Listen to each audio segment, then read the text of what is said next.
Today's a big day in presidential politics, obviously. It's the day of the New Hampshire primary, big day in both parties this year. New Hampshire has a record of making and breaking candidacies, of bringing people back from the dead and sending them to the grave.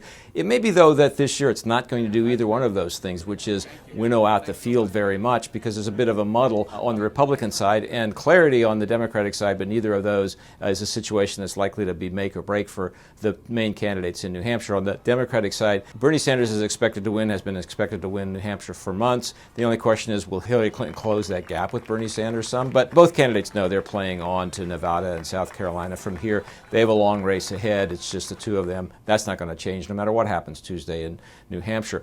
On the Republican side, it's a fascinating situation and a bit of a muddle. Donald Trump's the leading candidate. Not clear, though, how much he might win by, or maybe there'll be a total surprise. Some people see that coming. Ted Cruz, who won in Iowa, is not fading away the way sometimes Iowa winners with a lot of evangelical support do. He seems to be holding his own in New Hampshire, which is a tougher state for him. He's going to play on. Obviously, Marco Rubio, who had that strong third-place finish, seems to be having some problems in New Hampshire, a shaky debate performance on Saturday night. He may fade some, but he's bought a ticket deep into the process just with that Iowa performance. And you have John Kasich, Jeb Bush, and Chris Christie, all of whom seem to be bunched around that second, and third, and fourth place finish, all of whom are getting enough support and enough traction now that they might bring a surprise to the field. None of them look as if they're going to do so badly in New Hampshire that they're going to be under a lot of pressure to drop out before the Republican race moves on to South Carolina. So that leaves Carly Fiorina and Ben Carson. Maybe Carly Fiorina sees a little point in going ahead if things don't turn around for her in New Hampshire.